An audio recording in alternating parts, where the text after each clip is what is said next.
quiero que le demos la entrada con un fuerte aplauso a una autora de la cual soy fan, me siento muy emocionado de tenerla acá, porque desde que la leí de manera espontánea, nadie me dijo que la leyera, sino que me llegó el libro de ella. Me gustó, se lo recomendé a mi mamá, a mis amigos, a mucha gente, lo recomendé en Venga Hablemos, y hoy ha sido una cosa muy feliz, un gusto tenerla acá, y además para los miembros de la librería y la corporación, porque la han leído también en su club de lectura. Entonces somos, digamos que, somos fans de Fernanda Trías. Bueno, bienvenida, Fernanda. Muchas gracias. Qué emoción estar acá con tanta gente por primera vez presentando un libro en Medellín. No, un libro o varios libros, no importa, pero por primera vez. Pero no conocías Medellín. Sí. Conocía, pero nunca había presentado ningún libro mío aquí. Ah, bueno, ¿y cómo te ha tratado Medellín en estos 2 Muy días que bien, estás hice acá? un recorrido de librerías impresionante. Estuve por todos lados, así para arriba y para abajo, visitando librerías, conociendo espacios y charlando con libreros, y me encantó también descubrir la cantidad enorme de librerías que hay en la ciudad. Sí, digamos que tenemos mucha competencia. No, realmente. Pero ninguna como esta. No, es por molestar. Eso me gusta. No, pero hay una cosa importante, ya que hablamos de una cosita chiquita, y es el gremio de las librerías no es un gremio que se tira duro. El gremio de las librerías es un gremio que se apoya. Es decir, nosotros, por ejemplo, llamamos a una librería, venga, mándeme estos libros que yo no lo tengo, listo, ya te lo mando. De hecho, la librería que tuviste esta semana, que se llama El Licenciado, que estuvo Juan fue uno de los asesores para nosotros montar la librería. O sea, Juan, el licenciado en Río Negro, ellos, Jimmy y Julie, ellos nos ayudaron mucho a montar la librería. Es decir, no es como, ustedes no venden y entonces entre todos.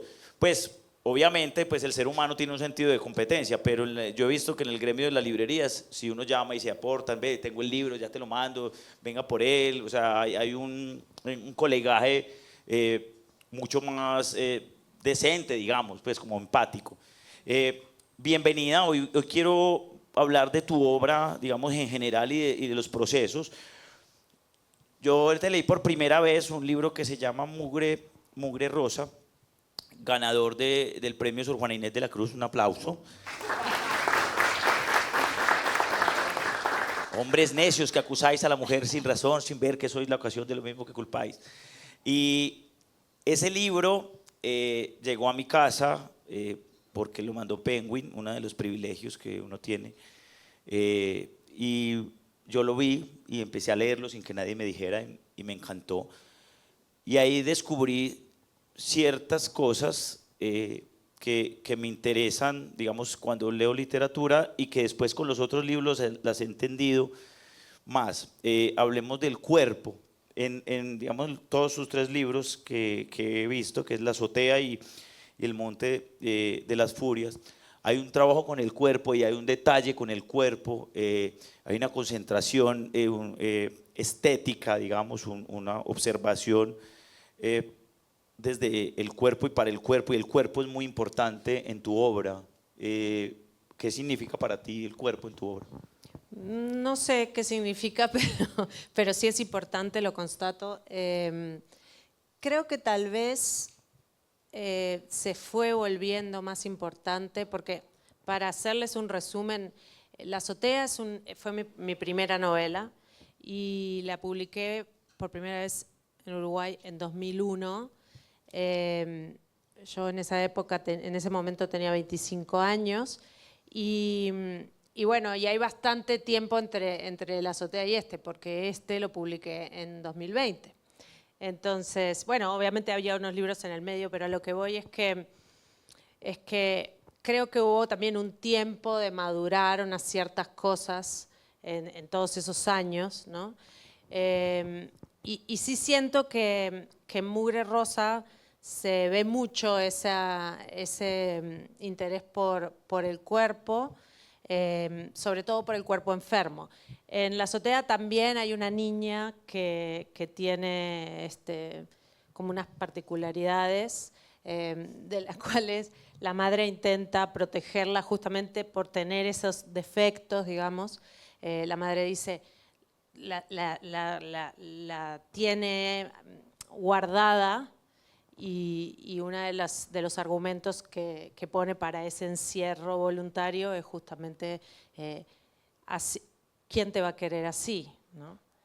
Y en Mugre Rosa hay un niño también con un síndrome. Entonces, hay muchas coincidencias entre esas dos novelas, aunque hayan pasado 20 años entre una y otra, ¿no?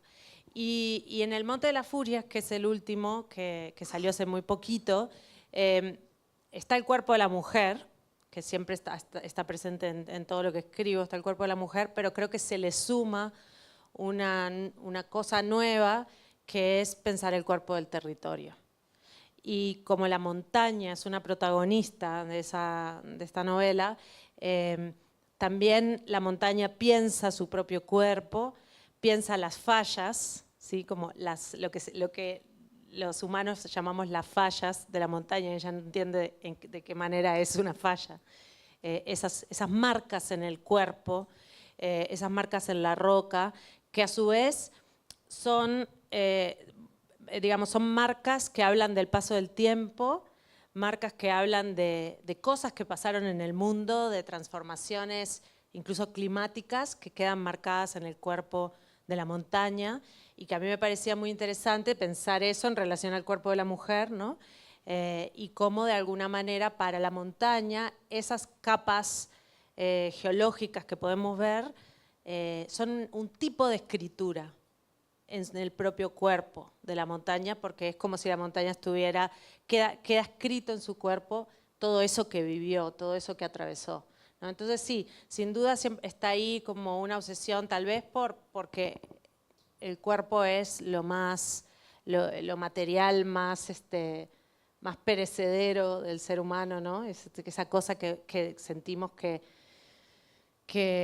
es lo más finito, por eso tal vez me obsesiona. Y bueno, y además también hay como estábamos en una ola de preocupación por el cuerpo desde de unos años para acá que no se veía antes. Hay una preocupación por el cuerpo a veces hasta el extremo de cómo hacemos, cómo, más conscientes incluso del otro, qué hacer, cómo tiene el cuerpo el otro, cómo es el otro, y entonces cómo en relación a mí. Estos, sobre todo Mugre Rosa, hay una chica que cuida a alguien, ¿cierto? Se llama Mauricio, creo que es Mauro. Mi mamá, que es una lectora, le recomendé Mugre Rosa y le gustó mucho, dijo que es muy difícil cuidar a alguien, que a ella le habría parecido muy difícil cuidar a otro ser como ese personaje. Y yo veo que los personajes en general, incluso en el último, deciden cuidar unos cuerpos, pues hay un trabajo de cuidado de unos cuerpos muertos ya, de ese sentido o de empatía y esos diálogos. Yo sí cuidaría a esas personas. Digamos que acá, para la gente que no lo ha leído, hay una chica que cuida a un joven, ¿cierto? Hay otra en la azotea. Hay una chica que no sabemos si está, porque esa es otra cosa que vamos a hablar ahorita, si está abandonada o no, si existe alguien que la pueda ayudar. Entonces es como esa decisión de ayudar al otro. Yo he visto en tu obra que hay una empatía en general en los personajes. O sea, mientras que el mundo afuera es un mundo donde todo es agreste, donde todo es como, no sé, hay violencia, ellos cuidan a otros. Lo he observado yo. ¿Crees tú que esa empatía social pues está reflejada ahí? O sea, ¿quieres decir algo con eso o no? ¿Nunca habías pensado ve, todos han cuidado a gente? No, pero sí me interesa, o sea, sí lo he pensado que me interesa los cuidados en plural, sí, como pensarlos desde distintos lugares y digamos el lugar que eso ocupa, ¿no? En Mugre Rosa, por ejemplo, lo que yo estaba pensando era, a mí, digamos, yo parto a escribir Mugre Rosa a partir de la historia central, que es una mujer cuida de un niño que tiene un síndrome particular, un síndrome congénito, genético, y cuida de este niño que no es su hijo en un entorno de una ciudad que está colapsada por una catástrofe medioambiental. Entonces, en ese entorno que se vuelve cada vez más tóxico, cada vez más peligroso, cada vez donde conseguir alimentos cada vez más difícil, esta mujer resiste dentro de la ciudad colapsada y cuida de este niño que comienza siendo un trabajo, porque ella empieza a cuidar del niño antes de que haya ninguna catástrofe, y ese era su trabajo como entre niñera y enfermera, porque el niño tiene un síndrome muy específico. Y cuando ocurre la catástrofe, los padres del niño dejan el niño al cuidado de esta mujer, ¿no? Entonces esta mujer está cuidando de un niño que no es su hijo biológico. Y ahí había otra cosa que me interesaba sobre... y justamente creo que la mujer hace una reflexión, el camino de la mujer a lo largo de la novela es pasar de ser esta mujer que cuida por dinero a que se le empiecen a confundir las emociones, si es que está cuidando porque le pagan o ya lo está cuidando por otros motivos, y en qué momento deja de cuidarlo por esta obligación de que esa es su tarea y atraviesa esa frontera que es el devenir madre, ¿no? El devenir madre por elección. Entonces, como que yo siento que los cuidados es tan amplio, realmente. En el último es también pensar el cuidado de todas las cosas, ¿no? El cuidado de la naturaleza, el cuidado...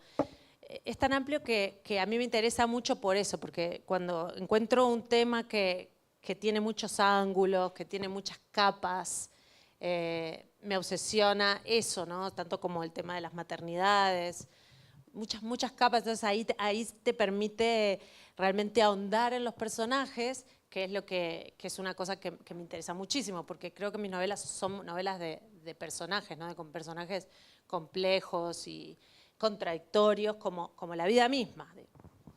Y hay otro, otro tema que está como atravesado en toda tu obra, y es el tema exterior de la naturaleza, ¿cierto? Hay sobre todo en este último libro que me pareció muy sollado, que pones a hablar la montaña, ¿cierto? Le das voz.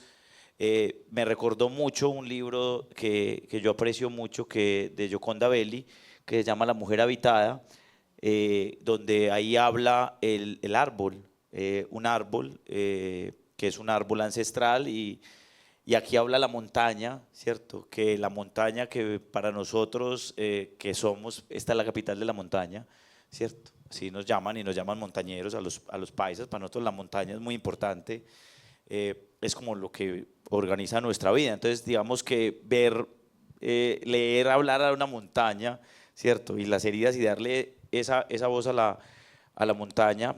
Y en Mugre Rosa, el espacio que se va comiendo, como en la historia interminable, la nada que se va comiendo todo y que va llegando y que ya va a llegar. Y hay un tema ahí también uno se desespera, pues si va a llegar y ella no ha salido. Y en el otro es la azotea, donde es su refugio, entonces ella sale y ve el mundo, ¿cierto? En una azotea. En este último, hablan de esa relación más centrada con la naturaleza. Aquí hay más un enfoque hasta, pues, no sé si ambientalista, porque ahí el personaje hace unas conversaciones pues unas reflexiones acerca del mundo, de la mamá, de cuidar el planeta, de esto. Hay una relación natural con eso en tu obra, o sea, ahí siempre está como qué va a pasar afuera. Ellos están aquí y afuera como que está armándose un mierdero o algo así. Sí. O sea, siempre hay, lo que yo noto, y no es voluntario obviamente, pero que sí puedo notar, es siempre un diálogo entre el adentro y el afuera, entre la casa y el espacio y lo que está fuera de la casa, que mis primeras novelas siempre era un afuera muy amenazador, hostil. En la azotea, bueno, no se puede saber si la protagonista está dentro de la realidad o está muy perturbada mentalmente, entonces ella, digamos, ella cree que todas las personas que están afuera quieren venir a destruirla a ella. Criaron con miedo, o sea, ella vive con... Exacto, entonces ella vive atrincherada en esa casa que se supone que es el espacio de seguridad, pero a mí, digamos, lo que me parecía interesante es que la casa, que es el lugar de seguridad por excelencia, se supone, también puede ser un espacio donde pasan unas cosas tremendas porque pasan detrás de esas, sí, dentro de esas 4 paredes. Y en Mugre Rosa también hay una afuera hostil, pero esta vez es más literal porque sí hay un viento tóxico que trae, que al momento de rozarte te produce una enfermedad, ¿no? Una enfermedad que además la ciencia está intentando entender porque todo es muy nuevo. Bueno, esto les recordará algo. No se sabe todavía, no queda claro cuál es el medio de contagio, ¿no? Entonces hay paranoia entre la población porque no sabe si el medio de contagio es el contacto o es la respiración o qué es. También la población, cuando suena una alarma, tipo alarma de terremoto, una cosa así, cuando suena una alarma, la gente dice, viene el viento, y se meten todos en sus casas y se encierran, cierran ventanas, cierran todo, hasta que el viento pasa y ahí pueden salir. Entonces, sí, en Mugre Rosa creo que hay en mi caso sí había, yo siempre trabajo a partir de cosas que realmente me interpelan, que me quitan el sueño.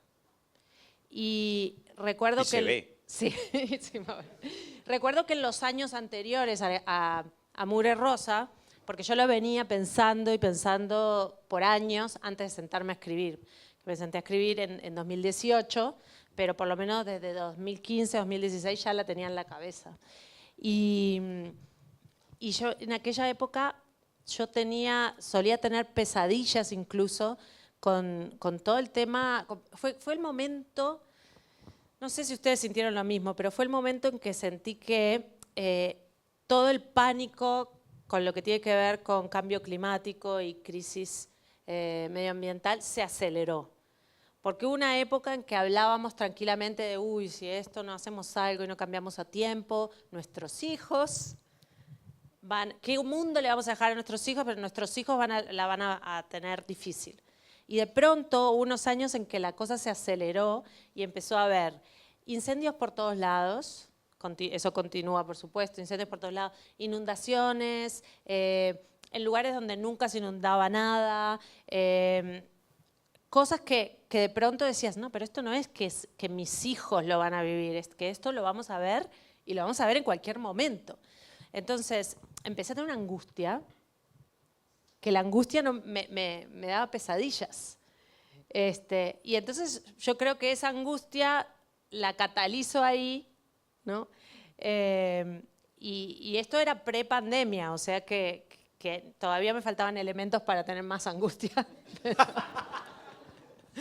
Pero esto era pre-pandemia y termino escribiendo esta novela acerca de cómo, y la pregunta central era esa, era cómo una catástrofe medioambiental a partir de la crisis climática, de estos cambios raros y de todo que estamos viendo, modificaría nuestras vidas, pero no en el sentido de, ay, se va a acabar el planeta si sube tantos grados, porque toda la parte científica yo también la leí, pero yo lo que siento es que lo fuerte no es dejarlo acá en el plano de la información, sino aterrizarlo al plano de las vidas comunes y corrientes. Cómo eso transformaría tu vida, tu relación con tu madre, tu relación con tu esposo, cómo transformaría la geografía de la ciudad, qué pasaría con la cadena alimenticia, cómo nos alimentaríamos, cantidad de repercusiones que son como una cadena de consecuencias. Y digamos que en esa novela lo que yo quería era aterrizarlo al plano íntimo, de cómo una cosa así podía transformar nuestras vidas, ¿no? Y además el dilema ético que tiene, o sea, o me voy y lo dejo a este niño porque ella se podía ir, o sea, cualquiera, siempre hay unos planteamientos éticos que me parecen interesantes en tu obra. Hablemos de esta última novela. Claro, sí, por el tema de la naturaleza. Sí, que claro. Me voy por las ramas, pero finalmente cuando digamos, termino de escribir Mugre Rosa, en parte lo que sentí fue, obviamente, digamos que todo el tema, esto ocurre en una ciudad, ¿no? Y lo que pasa con el río y con el viento es fundamental. Pero aún así yo sentí, no fui más allá con el tema de la naturaleza. Y ahí es cuando me empiezo enseguida a escribir El Monte de las Furias, casi como una continuación de un interés, pero son dos libros muy diferentes, pero fue como decir, de última, la naturaleza acá es telón de fondo. Y yo quería que fuera protagónica. ¿Cómo hago para volverla protagónica? Y ahí es cuando finalmente llego a la montaña como personaje y a la montaña que tenga su propio punto de vista y que exprese su propia subjetividad.